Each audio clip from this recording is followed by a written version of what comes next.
What's going on, traders? Welcome back to Daily Recap. I'm going to do this really quickly just because I got busy during the day and I did not make a video. I know it's kind of late and stuff, but three trades for the day.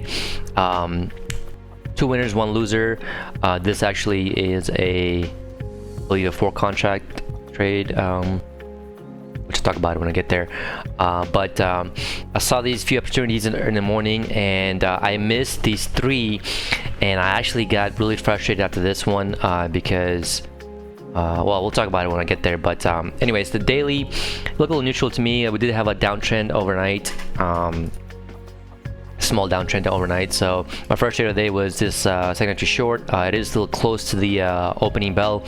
This trade is at around 8:28.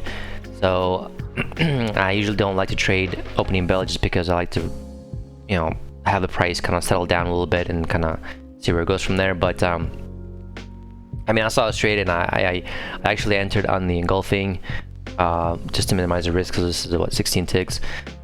Again, pretty straightforward trade. And then this is how I saw the trend channel.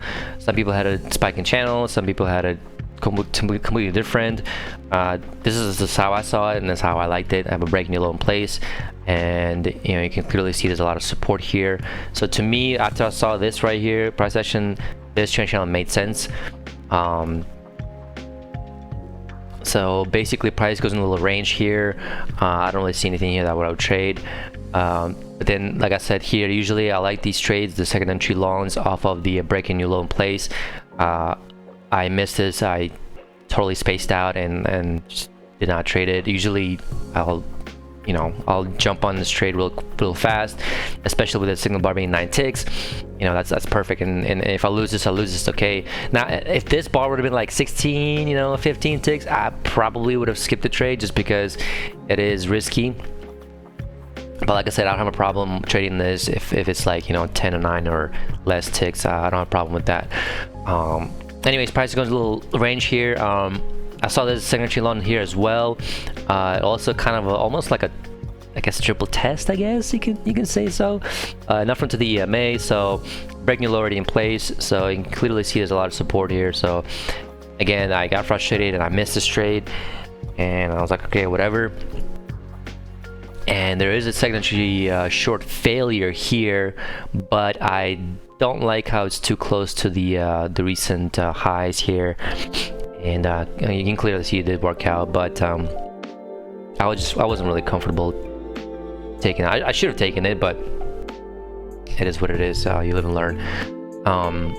Break new high in place, and I did have this bigger trend channel, and after I saw the swing, it drew. So I'm not really sure if it's valid or not, but maybe it is. Let me see if it's. Yeah, so it's clearly valid. Break new high in place.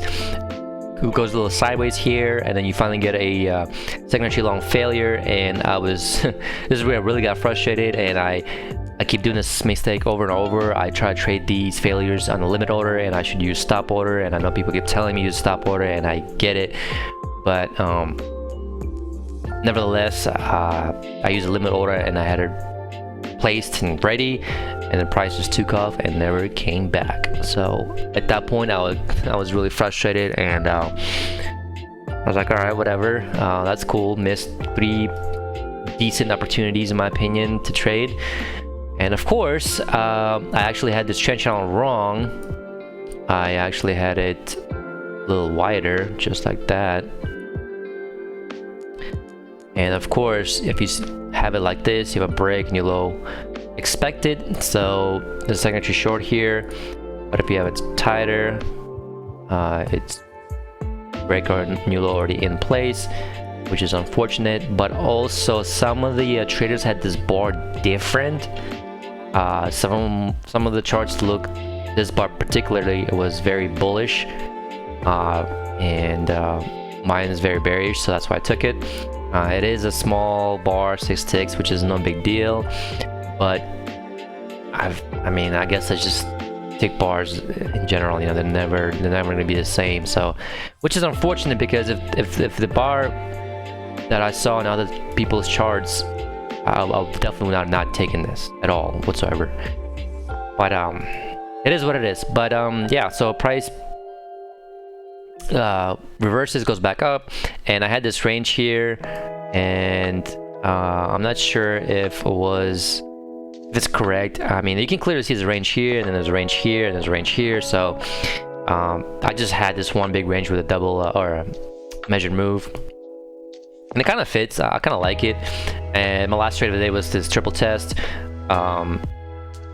Probably not a solid trade in my opinion, but just because break new low already played out, and you're probably thinking the price gonna reverse, go back up. But I kind of liked it at the time, you know, 1, 2, 3, and I did trade this on 4 contracts. Was it 4? Yeah, it was 4. So I'm trying to, like, I know EMA is right there, but when you're in a range like that, EMA doesn't really matter. But I'm trying to, like, get used to trading a little bit more contracts. Now I'm not gonna go like 10 contracts deep. No, I'm trying to test the waters with maybe adding an extra contract, maybe 3, maybe 4, just to get the feel of how I'm feeling during the trade. And you know, if I get nervous, or if I'm, you know, trying to, like, you know, scalp out really fast without actually taking the profit and things like that. So I'm trying to experiment, see how it goes. Been trading with 2 contracts for past 2 months, I think, a little bit more maybe. So I'm really comfortable with 2 contracts, and maybe tomorrow I'll do a 3, but I just want to see how I feel, and if I don't like it, I'll go back to 2, no big deal. But yeah, and then that's it for me. At 12 o'clock I stopped trading. But yeah, that's it for me. Hopefully enjoy this video, and I'll see you guys tomorrow. Thanks, bye.